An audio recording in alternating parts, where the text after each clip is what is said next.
Je vois un couteau, puis ça me rappelle ça, mais tu vois, mon pouce, c'est... Mais est-ce qu'il faut croire, parce que, bon, j'avais super mal au dos tantôt, que j'étais pas capable de rester debout, tu m'as donné tes granules et là c'est fini. Donc je peux, parce que j'ai rien pris d'autre, donc je peux affirmer que ce sont des granules qui m'ont soulagée. Est-ce qu'il faut y croire à l'homéopathie? Non. Non. Non, parce que... Ben non, parce qu'on peut, vous le faites avec des bébés. Des bébés, des animaux, des gens dans le coma.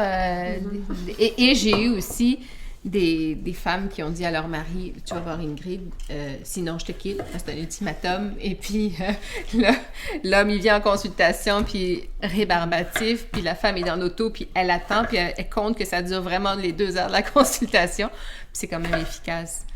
Ouais. Okay. Mais ce qu'il faut, c'est de trouver la cause. Ça, c'est important, parce que comme je t'expliquais tout à l'heure, l'homéopathie, c'est une médecine qui tient compte de la causalité. Elle tient compte de... c'est une médecine qui soigne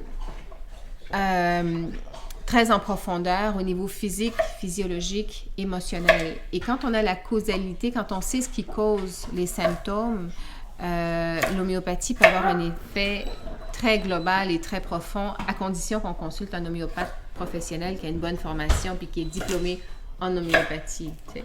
Comme toi? Ben, comme moi, puis comme mes collègues qui ont gradué au EHEHU, okay. Comme mes collègues qui sont membres du SPHQ, okay. Puis qui ont gradué à l'École des hautes études en homéopathie ici. Juste pour pouvoir le dire, tu sais, quelqu'un qui cherche, qui aimerait te consulter, tu as encore du temps, mais si on est à Québec ou ailleurs... moi, je vois des gens sur Skype à travers le monde. Ah, okay, ça, c'est pas un problème. Il y a des homéopathes comme ça qui font du Skype. Hein, puis, oui, parce qu'on n'a pas besoin de manipuler. Mais ce qui est important de savoir, parce qu'on parlait du système immunitaire et puis des fêtes, ce qui est vraiment important de savoir, est-ce qu'on n'apprend pas à la petite école, c'est de porter attention à ce qui nous rend malade. On peut avoir un mal de tête parce qu'on a trop bu, on a trop mangé, on a mangé quelque chose d'avarié ou parce qu'on a eu un choc physique à la tête. Donc, la cause c'est pareil pour toutes les maladies, pour tous les symptômes. La cause peut être extérieure, elle peut être physique, physiologique, elle peut être toxique, mais très souvent, moi, ce que je vois en consultation, c'est que c'est relié à un stress émotionnel.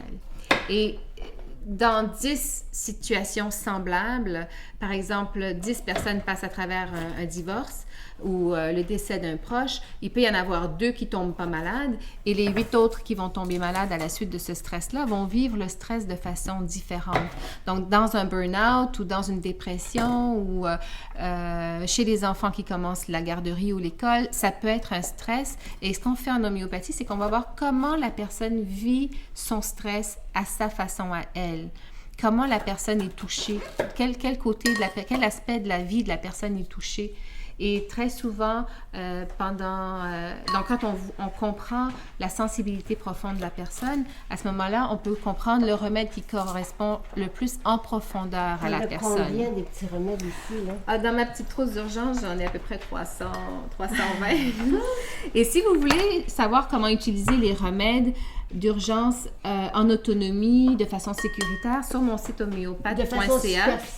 De façon superficielle et ponctuelle. Oui. Sur mon site, j'ai mis, mon site homéopathe.ca, j'ai mis une page de remèdes d'urgence et premiers soins qu'on peut utiliser en toute sécurité. Pendant le temps des fêtes? Pendant le temps des fêtes, si on a trop bu, on a trop mangé, ou il y a aussi des remèdes de prévention de la grippe qui sont très, très efficaces.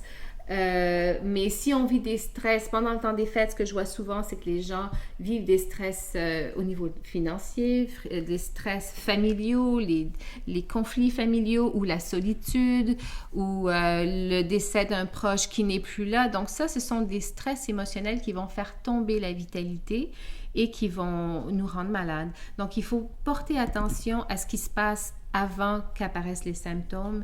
Et comme ça, quand on va consulter l'homéopathe, on peut faire le lien de cause à effet. Et puis, je vous ai apporté du Nux Vomica à tout le monde pour les excès d'alcool et de bonne bouffe. Merci. Merci beaucoup. Voilà. Donc ça, on en prend 2 granules, hein? 2 granules. 2 granules, oui. C'est ça, j'avais compris une après ça, donc c'est 2. Une ou 2. En fait, ce qui est important de savoir, c'est que le nombre de granules qu'on prend n'a pas d'importance. C'est pour ça que le suicide de Jean-René Dufort n'a pas fonctionné. Puis si